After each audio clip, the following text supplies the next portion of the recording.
have microphones today, but Yeah. Maybe we can sit there because it's going to be closer. Yo. Para estar más cerca. pero acá te van a parte la sesión acá, después te sientas con nosotros. Ya, vale.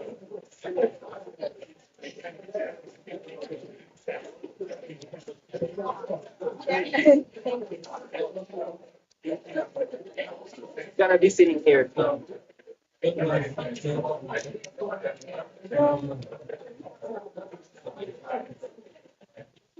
Welcome, everyone. Thank you for being here. We will start with our side event titled Practicing Intergenerational Equity in Climate Negotiations. It's a great honor to welcome you in this side event. My name is Isidora, and I have the privilege of moderation today's discussion. For us, intergenerational equality is not just a concept but a commitment to ensuring that our climate action today do not compromise the needs of the future generations. This principle resonates deeply with the purpose of the UNFCCC negotiators, where inclusivity and meaningful participation are key. This event seeks to highlight the unique contribution of youth negotiators, how our voices, experience, and ideas can enrich climate policies and ensure equitable outcomes of all generations. Today, we are joined by an exceptional panel speakers who have first-hand experience navigating the challenges and opportunities within their national delegations in the COP29. Through their stories and insights, we will explore best practices, discuss the gaps to meaningful participation, and identify ways to empower more youth in decision-making processes. So let me introduce our first speaker. Is Marie Claire. She's the co-founder of the Youth Negotiator Academy, and she will do the opening remarks for this conference. Thank you. Good. Why are we not doing a circle? Maybe we just include everyone in a circle. Yeah, that's even better. Thank you. Yeah, let's get everyone in a circle. I love circles. I think it's much nicer to have circles, right?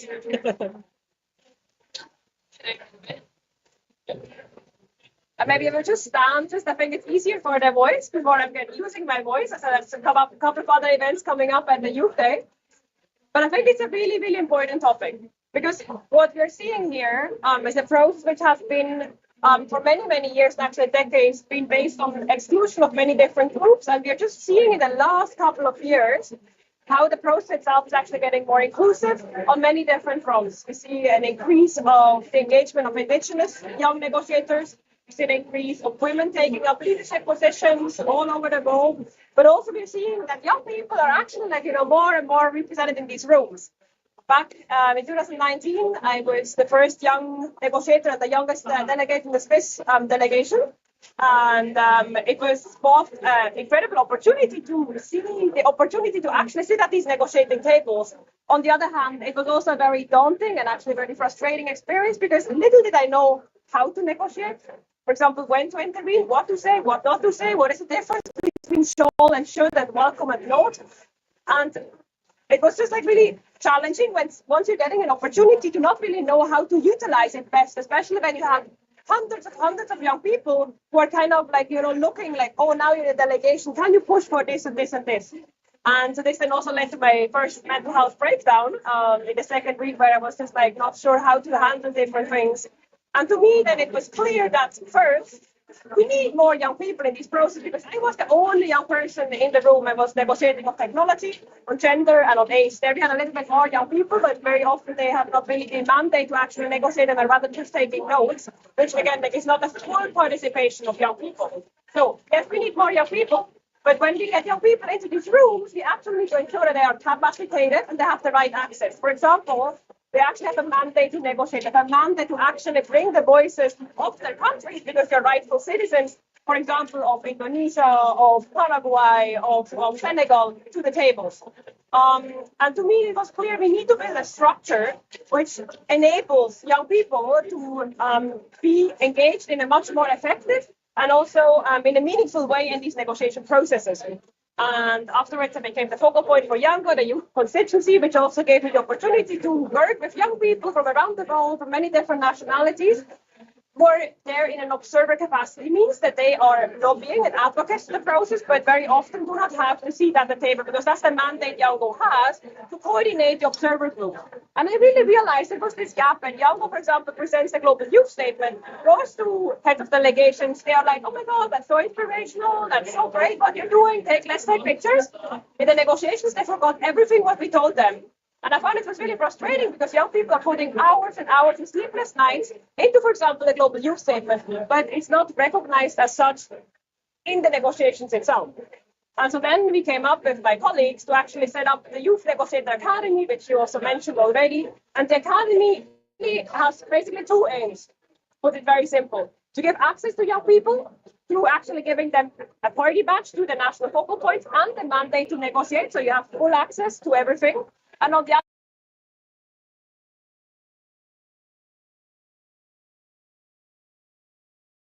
negotiations work, what can I negotiate on? What is the difference between shall and should and welcome and not? But also, because of my own experience being a negotiator, I also know how hard it is. We also have a lot of components around mental health, well-being. We also have a therapist with us in the team. She's sitting every day, all day, in front of meeting room 24. Just in case you need her, you can also go there. And she's taking care also of our negotiators. As we know, these talks can be a very overwhelming experience. And we want to ensure that when we bring in young people to the space, we actually do this in a way that it can also slowly shift the process towards a more healthy way. So the goal is not just to bring young people in and contribute to intergenerational equity, but actually also slowly over time transform how the negotiations work, so we can once again bring back the meaning the process deserves. And that's why, like this year, we have been working, we have been training over 300 negotiators, and I'm very proud that some of them are here. I know that others are in the negotiations. For example, Anna cannot make it because her gender negotiations have just been starting again. But they are actually like everywhere in the room. So we trained over 300 negotiators from over 60 different countries. And I think it's really incredible to see how the global community is coming together, and how we can, with this network, also overcome the divides we have been seeing in the system itself, where it was like kind of like the island countries are against the African countries and they are against other countries. So we have been seeing a lot of divides. And the idea is also that by having the young people all trained together, we can overcome these historic divides and once again also really work not only solidarity of the walls of the COP, but actually really bring it into the room so we can overcome the deadlocks, which we have been seeing, and also center the negotiations around justice and equity, and bring kind of give the voice to all the people around the world in this negotiation process. I think that's probably for myself, because I would really also give the floor to the wonderful young negotiators themselves, because they have their own stories to be told. Maybe just to everyone here in the circle, I think there are many different ways of how you can support intergenerational equity in negotiations. If you're a more senior negotiator, you have incredible opportunities to open doors and allow young people to come in and kind of work with you together and in the delegation. If you're young, be bold enough to ask and demand the spaces, and kind of positions of privilege are not given, they are normally taken. So ask for them and be inspired by some of the other negotiators. Feel free to contact me, reach out to me. We are very happy to help. As mentioned, we already work with over 60 countries, which means there's still some more to go. And I'm looking very much forward kind of supporting the process even more with the Academy and with all others who want to support the ecosystem. So over to you. Thank you.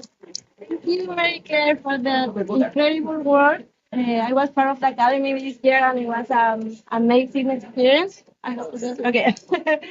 So connected with that, now we are going to talk about the good practices, the great negotiators, and I'm going to introduce our exceptional panel of speakers. We have Genaro Godoy. He's a youth negotiator from the delegation of Chile. Also, we have a peace. Thank you. He's a youth negotiator of Liberia, right? And also we have a Maria Timan, friend. She's a youth negotiator from Norway, and in a few minutes, it's gonna be here also Manuel from Costa Rica. So I'm gonna start with the first question. How has your experience been as a youth delegation within your country, official delegation? What lessons have you learned from working alongside senior negotiators, and how has this shaped your approach to advocating for intergenerational equity? The first Well, should I start? Okay. Hello, everyone. Thank you for coming to our event today and being in this circle. think it's wonderful that we're in a circle and not just on the other side. So feel free to also ask questions if you want. So in my perspective, participating for the first time, I applied to be youth negotiator back in 2022, where I didn't know much about the climate negotiations. So it was like a first understanding of the Chilean position and so on. But I was not prepared as much to engage. So I committed myself to participating as a young person in the process, engaged with the YOUNGO, which is the official Children and Youth constituency of the United Nations Framework Convention of Climate Change. And then I really understood more like what was the whole story of embedding intergenerational equity in the climate negotiations. And when we say intergenerational equity, it doesn't mean just the future generations, but the cooperation among generations. The fact that we all have perspectives to share and are working together is actually meaningful and adding more to the process than just adding 1+1. So that said, it's embedded in the Article 3 of the convention. It's the first principle, that the fact that this convention was made to protect the climate for present and future generations. And my participation in the delegation, I can say that it's quite meaningful because I've been engaged both in my own country, preparing ourselves to know that the country's position, knowing each one of the negotiators that was going to be participating here, but also inside these spaces, after being prepared to engage, being integrated in what's our group of negotiators with ILEC, the Alliance of Independent of Latin America and the Caribbean, where I could really like put into practice all the knowledge that I had back in YOUNGO, working with the submissions, preparing the positions to engage in the negotiations, and now putting in practice with negotiators with less time. I had to like really run to put the inputs, but I could really see that our group, for example, was advocating for inclusion of human rights, inclusion of children, women, and girls and youth. So I really felt represented, and I feel like I could contribute to the specificity of how could this look like in the negotiation of the new collective quantified goal on climate finance. But I'll stop this and you can have this for my purpose. I think it will just be digesting a little bit. Yeah. So that we have to follow our voice. So once again, my name is Peace. Peace and Frank, and I'm from Liberia. And my experience started 2022. And when I got engaged with my country education in COP27, but I never had any information on the processes. They were so boring, like Marie class here. I went to the room, I was so bored, no knowledge, nothing about what are they doing? What can I say? How can I make my input? Because it is not about just taking a note. It's not just about writing all of those things and making a report, but how can you be involved into the process? How can your thoughts be factor in the decision making of the thought processes? And so with the opportunity through my government, through the CYMP program, and over the process of time that I was trained online for 6 months and 3 days in-person simulation, gave me practical experience and knowledge on the negotiation processes. And this year, for my experience, is quite different because with the knowledge that Tuesday, working alongside with the negotiators, they have been quite exciting because I have been able to make some inputs to the decisions that we are making as organizations. And I'm co-leading on the loss and damage negotiation for my delegation.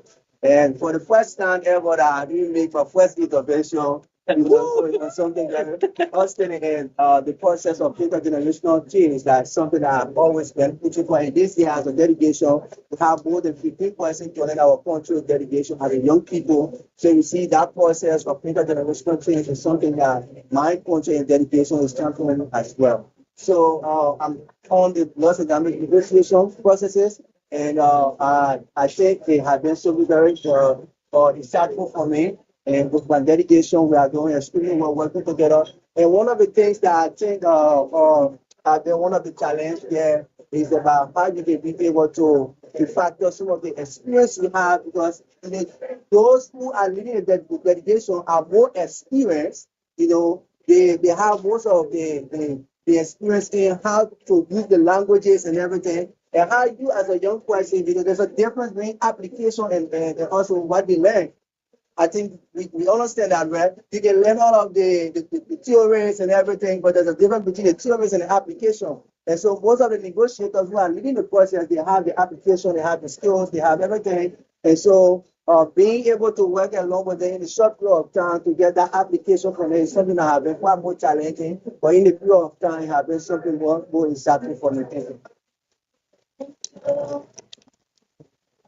Hello, I am not a young negotiator, I'm a youth delegate. So I'm representing the youth in my country and not the perspectives of my country. So I am representing 102 youth and children organizations from Norway and representing their perspectives into the Norwegian delegation. So I'm part of the Norwegian delegation, but not representing Norway. I'm representing the Norwegian youth and children.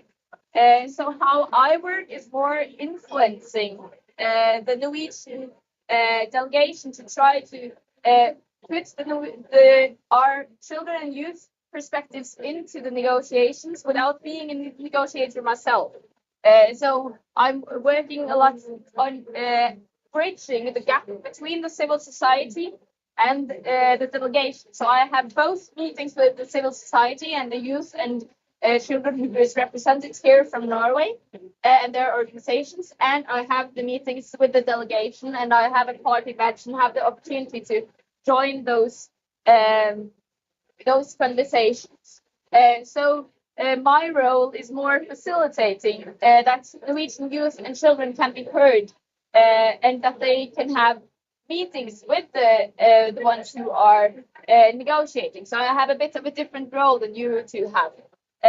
So we also have our own learning the Norwegian observers about how is actually the negotiations going and what are the different topics, and doing that schooling them also home in Norway before we come here, because as youth delegate I have more experience also from the negotiations. And from also talking with the delegation. So I have more a bridging role than I have a negotiating role. Yeah.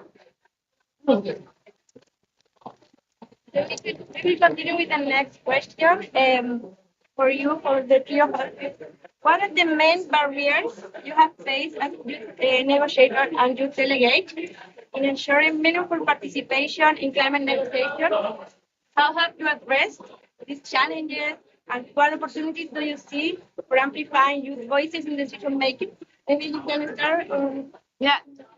So I think one of the most important things is actually that the youth and children who are here from an organization has an opportunity to also talk with the negotiators, and not only talk with each other, but also bring their perspectives to the negotiators, and having their WhatsApp number, have the opportunity to actually write some messages for them, or that you can have meetings together in the lunch. And that is one of the things that I think is the most important things, but also that you enable the youth and children who are here by having schoolings on beforehand, and telling them what are they actually talking about, and for example that it is under consensus, so everyone has to agree, and some of the rules and the processes which are here, so it becomes easier also to understand where you can push and where you can't push.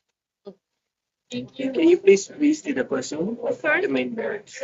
Um, what are the main barriers you have faced as you delegate in ensuring meaningful participation in climate negotiation is two questions. And how have you addressed the challenges and what opportunities do you see for amplifying youth voices in decision making? So basically, I must admit that it's quite more difficult for you to be a youth negotiator and be the one making all of the decisions. Because you know that decisions will be made by or the lead negotiator or the delegation. When I talk about decisions, it's in the context of in terms of what are the major inputs that you are going to make in the room as a negotiator. You know, those inputs most times it doesn't come from the youth negotiator. It comes from the experts. So when it comes to decision making, I think it is a barrier. And being a young negotiator, your decision need to be within the decision making. And let me say, at COP 28, even though it was my first COP, it was quite more challenging for me. But there was a decision that was made at COP 28 that is currently in the Santiago network or document that came because of my idea. So when we're discussing on the Santiago network, reviewing it, and then the chairperson called Alpha from the AGM, we're discussing about how the technical assistance should be and how the parties receive technical assistance. So because the context is that they don't want just organizations or countries or people just take resources and go and do project and say, okay, we report on this project, and then in this country, for example, in Liberia, maybe another organization in Liberia was accredited by the UN and do a project, and this project is not in alignment with the country. So my idea to him, why can't we use a phrase to say a country-driven contest when it comes to support and fund? So that just that phrase of country-driven. So it means that everything you'll be doing in terms of technical assistance that will come to any country, it should be country-driven. That means the country will have some level of involvement into it in terms of reporting, in terms of participation. You wouldn't just do any kind of thing in another country that it don't have, because anybody can do a project and make a report and say, I did a project and make a report. But how does it align with the country? How does the country monitor what project you are making? It has to be country-driven, country inclusive. So that was a concept, a little idea that came from a blank negotiator at the time. So bringing that perspective to this table, I think decision making for negotiators have been one of the challenges there. And I think if we can be able to allow those young negotiators participate fully in the process of making some of the high-level decisions when it comes to the negotiation, when it comes to the intervention, it's something that countries can benefit from. Thank you so much. Thank you. Well, thank you. I think one of the main barriers it's the high level of technicality that this process is conveying. I think that preparing coming here, and I'm part of a university. I'm studying last years of information systems and management control, and it's really like taking up like 4 or 5 courses extra just to become here and understand, because it's not just what it's going to be negotiated today, but also understanding what was the process in the last COP, last 2 COPs, like 3 COPs, because it's all convening together into one streamline of a decision. So it's definitely one of those main barriers. Also is linked to the fact of getting taken serious as a young person. Is not granted most of the time, especially when you have I don't want to insult anyone, of course, but like having people that has been decades in the process, that have so much experience and take so much for granted, and they see people that are just joining the space as just not, their contributions are not as valuable as theirs, but we can contrast that with meaningful capacity building as well. So I praise our government as well that has really taken this serious with the Operation COP program and the capacity building that they have given us. But it always feels like it's never enough. It feels like you have to be following this process, like the COP during the whole year, making sure to open up the UNFCCC website and like seeing the decisions or the documents the reports that are published during the year in order to prepare, and having a community that supports that is also interested, and this is like an invitation also for the universities, for example, to invite their students to form these communities so they can follow them together, and that really helps address those barriers. I would like to ask how it works in the practice. We don't know until we are here. So we have to live it like for 1, 2, 3 course, and then we will understand how it works everything. Very confusing the time. So I'm gonna follow with the next question. How to use delegates and negotiators? Do you think that bring a fresh perspective or maybe innovative solutions to climate policies, particularly in promoting intergenerational equity? Can you share some examples in your experience where do negotiators and delegates influence the key outcomes? Maybe please. So basically for me, I'm just putting everything around my experience because I believe that one of the ways to convey our messages to people is through the experience we have had. And as young people, we have helped our government in terms of preparing agendas, preparing some notes, preparing some policy, and working along with our government with policy. For example, one of the policy documents that is always communicated to the universities that have to do with the NDC, the mail framework. These are work plans that we have supported our government when it comes to policy. And when it comes to the negotiation aspect, like I said, my negotiation process started in COP27. And so at COP27, we had 3 youth delegates at the time. And so those 3 youth delegates were working directly with the government delegation.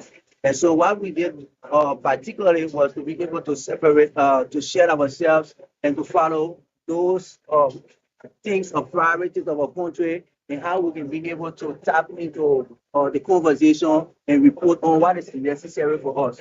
So some of those things that were very important to us, like the loss and damage, the adaptation, like technology and agriculture. So we were able to follow all of those thematic, and I was just not having much of the experience, but I followed the negotiation and to be able to track all of those information and everything and be able to update my delegation and UNFCCC focal points on what was said and what step we need to take and what can we do as a country to make some of these kind of little advices on that. These are some of the things that we did. And coming forward to where we are now,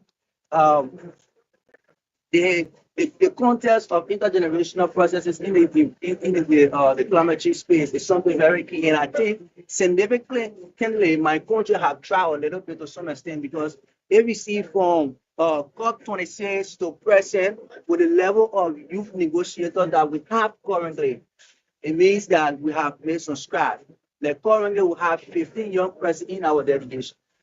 And these have been the kind of champion that we have become since COP27. We have become that champion. We have followed the process and we have been able to talk to our country and say we need young people in this space because this space belongs to young people. But I do believe that young people don't want to enroll into the space. But what expertise do you bring into the space? How do you also advise the lead negotiator? What are those skills that you are complementing to the process? Because you understand the process of negotiation is complex. It's very complex. It's one side of the balls that you see technicality, is another side of the balls that you see experience and you see knowledge. So when you are joining as a young negotiator, it means you must come with some value that can be able to complement the process. So over the time, that are some of the things we have been doing for COP27, and because of that, we have had 15 youth delegates, and 3 of them now we have 3 persons in the CYMP, and out of the 3 persons, we have 2 persons joining, and we have another youth delegates here. So we have led the process, and currently we are involved into supporting our government. These are some of my practical experience I want to bring to the conversation, and not just to go to the bigger side of the policy. Thank you. Yeah. I have just a comment on the question you had. Also, because I worked more together also with the civil society, last year we got through the children's dialogue, which was now an SB. And I think that's also a nice way to work, is also to work together with the civil society for finding the best solutions that you can promote towards your delegation.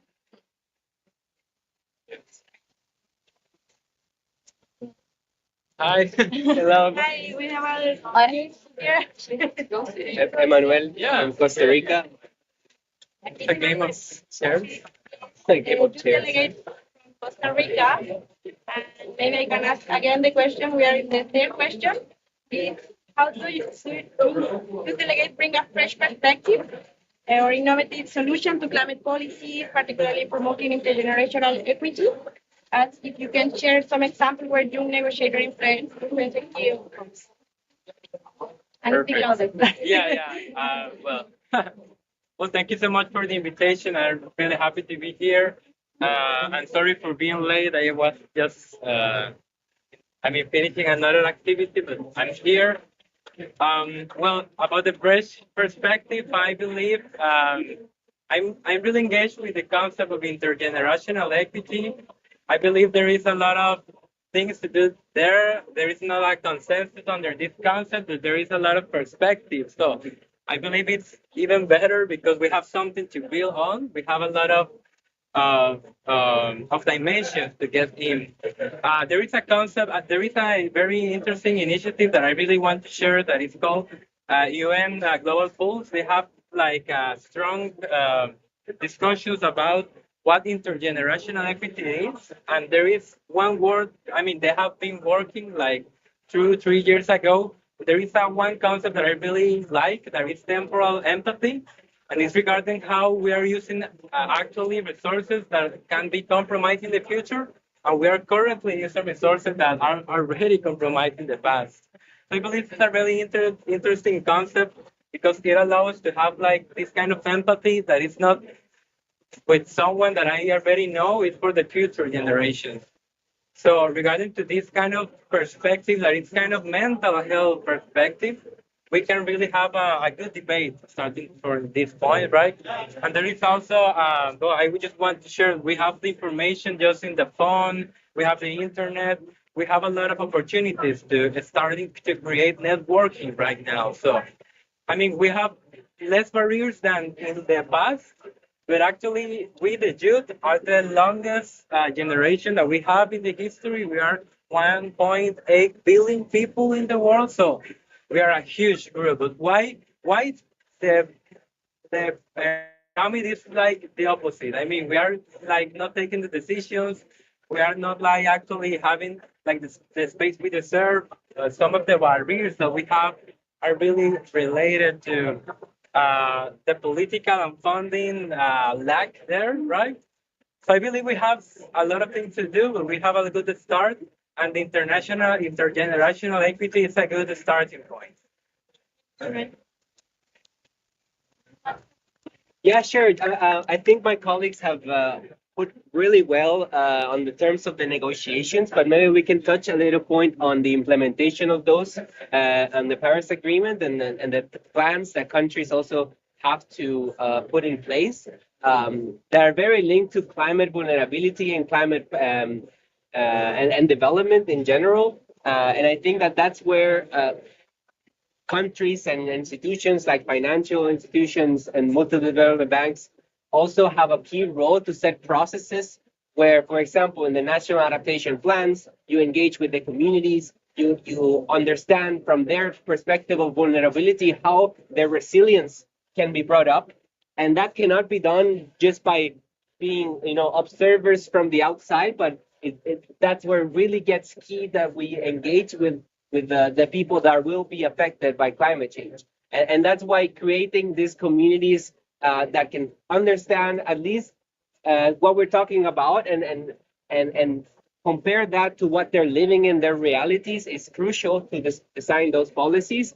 And I would love to see more of that coming, for example, on development policies, on how different industries can adapt them, because there then it's also the fact that we, as young people, are very innovative. Yeah, we say that creative as well. We learn very fast because, like, we understand we don't have much time and we need to act upon these challenges. So integrating us in those processes, like developing industry, like developing technology in our countries, I think it will contribute to accelerating and bringing a more nuanced and more updated approach to the implementation. And first, I want to ask you, as you are part of the NCQG, The NCQG? negotiation, maybe you can go deeper on how is this concept of intergenerational equity there, like how it will. Yeah, sure. This is quite funny because it's evolving right now. Like just in the morning, I was reading the draft of the new text, and you see youth, children, women, gender, girls, intergenerational equity mentioned 6 times in the text, in 6 different paragraphs, and they all have one specific like meaning on why they're putting it. Once is the recognition of human rights, the recognition of as well of integrating different stakeholders. Like I said, in the process of developing policies, in developing locally led action, and so on. And there's also the fact of access. Because at the end of the day, who needs to be the beneficiaries of these policies is the people that are vulnerable. But it's like our friend said, it's a country-driven process. So it's also national. It's a national determination in how countries are going to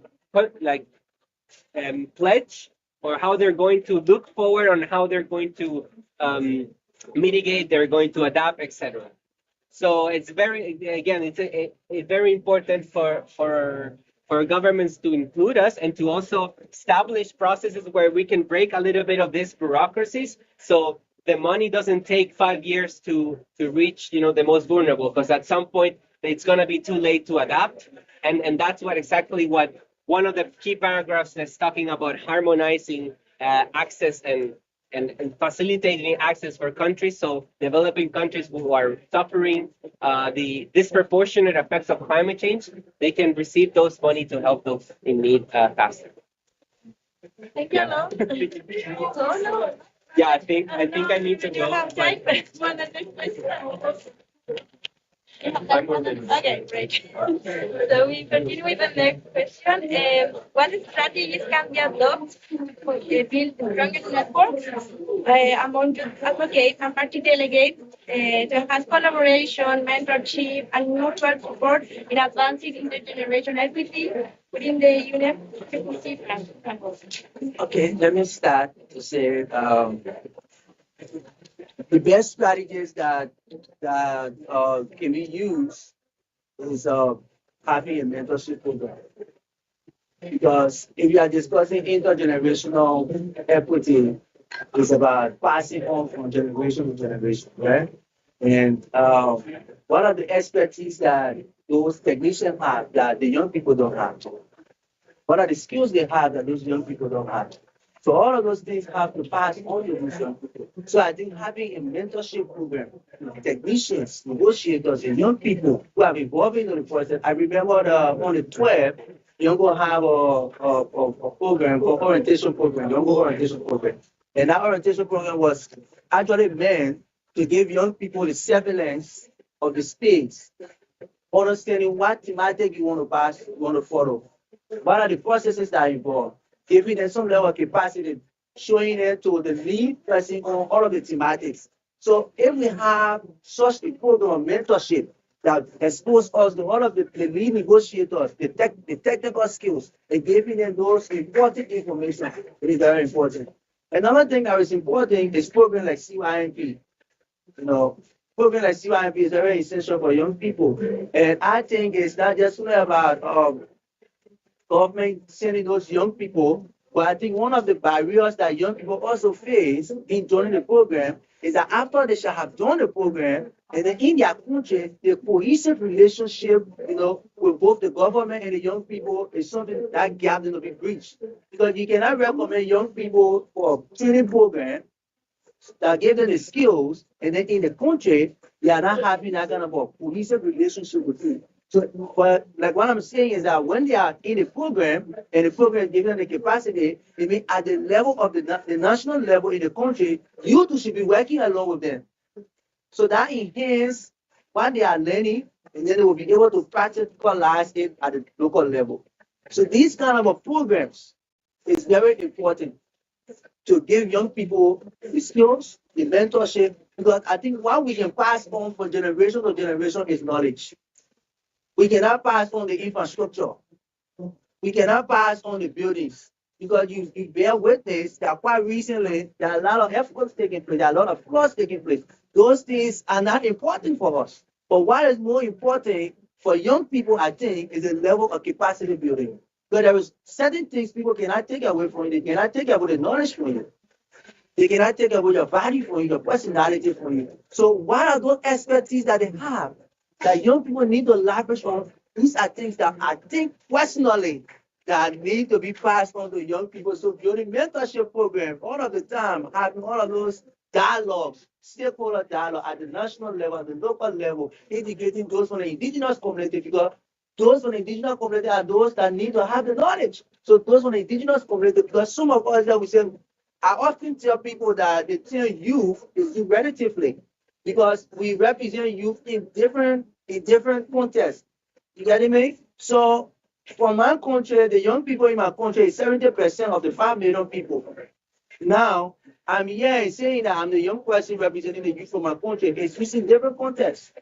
So how do those in the interior area of my country benefit from the information and the knowledge, and how do they be part of the decision making? So if I'm doing from CYMP program, there should be a national program also that integrates these young people and share experience and knowledge that bring everyone to the space of decision making. So these are my strategies and ideas. Thank you so much. Well, I really have to go, but I want to say one thing, and this is the role of universities, because I think they really, and I said this before, but stressing the fact that that's where the technical formation of our young people are really like solidified. And since we're getting in this COP new, like 10 times the provision and the mobilization of climate finance, that means there are going to be 10 times more the projects and 10 times more the opportunities for young people to involve and shape what's going to be the next decades of our world. So an invitation for the universities, and thank you for being here.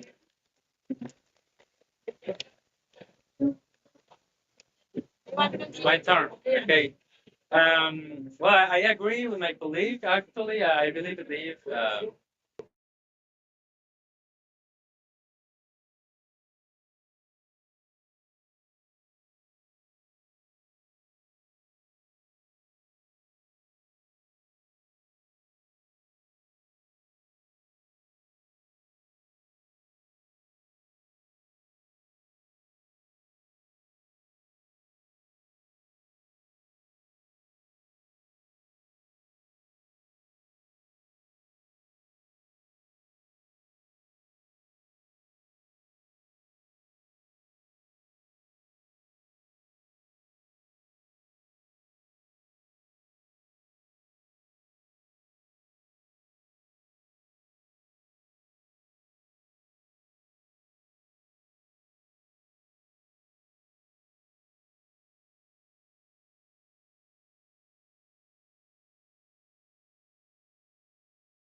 they are actually like the daily policy making between the community and the government, right?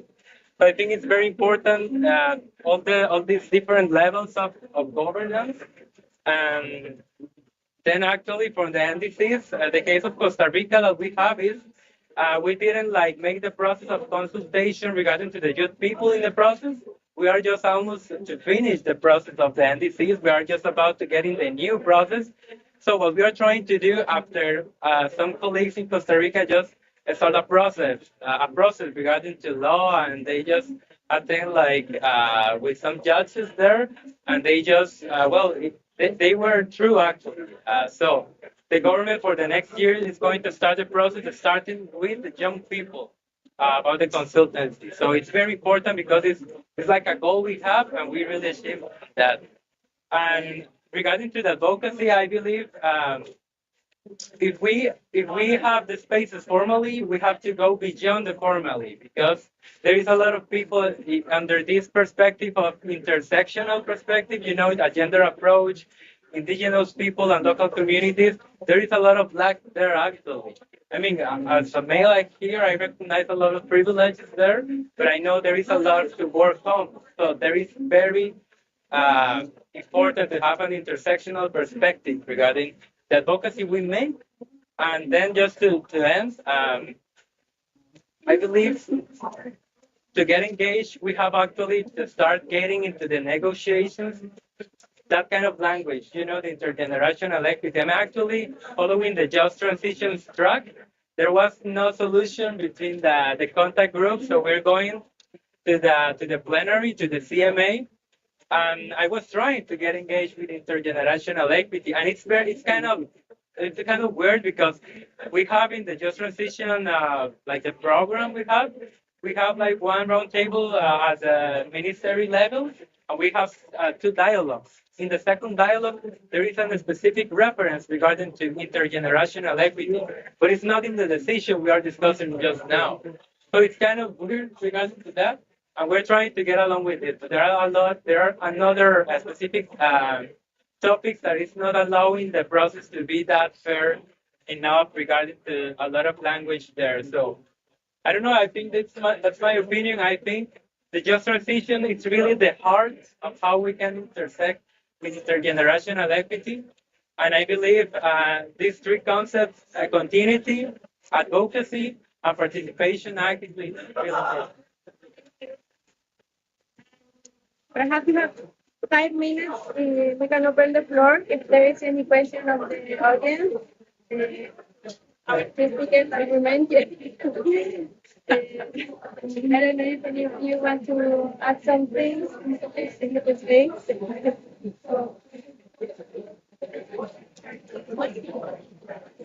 I have one question. Thank you for your presentations and for speaking with us on the sharing of the experience. Yeah. My name is Dailis. I am a doctorate student at the University of Talca in Chile. And I want to know what can you recommend for a person who wants to become a negotiator?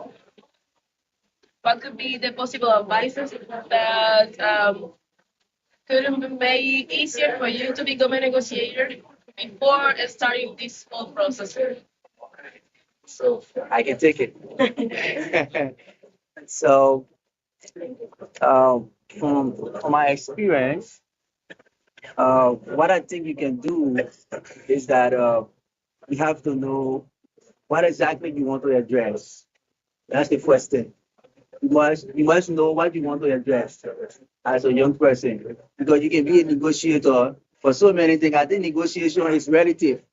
That is, even the way you convince someone in your house to take the banana instead of taking the rest is negotiation. The way you convince someone for taking the red shoes and like they wanted to take the black shoe, that's negotiation. So it's where you are able to convince someone, and then where you can be able to understand what is the person interested in your interest and how you can compromise. But one of the things that drive that is understanding what you want and what you want to do. So for my scenario as a young person, what I did was I wanted to face address issues around coastal erosions and migrant issues. So because my community is a coastal community, and coming from that backdrop of coastal community, and I see people having the issue of moving from their community because of flood and everything, I said, but then this is an issue And then what can I do? I mean, I have to get involved. So getting involved means I have to start at the community level. Get involved at the community level, start to do a lot of research, start to put young people together, to lead on some of those, take actions on some of those things that is affecting our community. And because of that, we organize ourselves as time progressed, and then we established an organization called the Liberian Youth for Climate Action. So with the Liberian Youth for Climate Action, we were able to get more involved into policy writing because we want to get involved, but we cannot get involved only when we sit at our homes. So the only way we can get involved is when we understand what is the context of things we want to work with and how we can wrap policy around these things, and then that can initiate our involvement with government. So when we started our policy writing, have organizing community workshops, community programs, and then some of those technicians who are involved in those areas, they begin the experts that come to teach at the workshop, impact local community, get involved with the community people, and that's what is spark of what getting involved with the technicians. And so that was how I was able to get involved with my Ministry of Environment, and then I get more involved. So I think my kind advice to such young person is, first of all, you might have a defined course that you want to take. The next one is that you must be able to take action on the course. When you take action on the course, then it brings to you those people that you need to work along with. Because nobody wants to stay in a vacuum. Everybody wants to be in a place where you can coexist with people. So if you are just having that mindset of not taking action, nobody will work along with you. So you have to take action. And when you take the action, you'll be able to work along with the policy makers. And progressing forward, I think you must have the curiosity to learn. You must have the curiosity to learn. Because I one person that believe that young people don't just want to come in a space, but young people must bring added value to the space. So what are some of the added value that we brought to the space when we started was I was able to complement some of the work of my government. For example, the development of our mail framework. We were young people that did that. I worked along with the technicians on that. It's because they saw that we have some other added value that we could bring to them, and then they want to integrate us. So these are some of the mechanisms that young person who want to get involved in the climate policy, into negotiation, will be able to start up with. Yeah, maybe just very quick. I mean, I believe each country has its own processes. It's really regarding to the country that you want to get involved in. But I mean, I really like this concept about scientific diplomacy, because it's like a cluster regarding to the government, also the scientist part. I believe your doctorate, right, candidate, so it can relate it to your job, your studies, and actually also the community. So I believe the study is just mapping what is exactly the focal point that is managing the climate change agenda, because each country has its own specific, right? For example, in the case of Costa Rica, we have a specific department for climate change, so we have to go there. It's not like the chancellor's deputy; it's like kind of different. So I think that could be a good start, and let's see what are the lacks actually this kind of delegation or your country, the country you want to represent, is having that way. So I think it's kind of on the strategical thinking, it's like a first step of negotiations, looking like what are the weak there, and how can I contribute to that process. Well, thank you. I think that we are going to the end to give the space for the University of Chile now.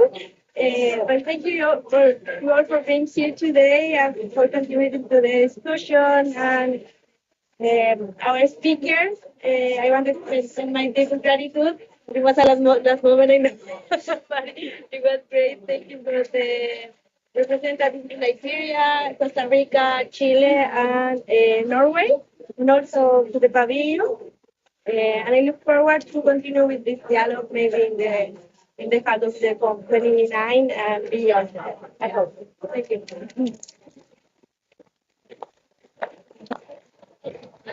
Dismiss. We dismiss. Thank you so much. Maybe we can take a picture. Yeah, no problem. We can take a picture.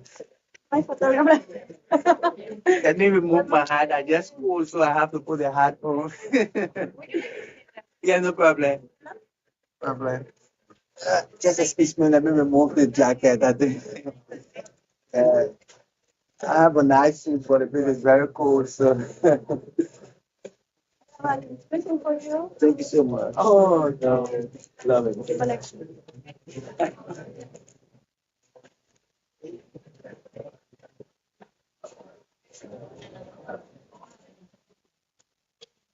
Any people join us for the picture? Yeah, I think so. Yeah. Thank you. Thank you. This. Yeah. I honestly have another one. We can still continue. Thank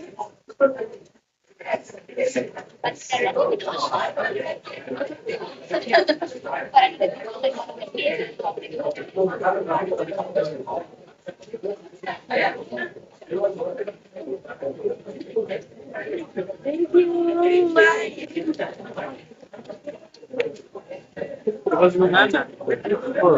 I feel like nobody comes up with I don't know.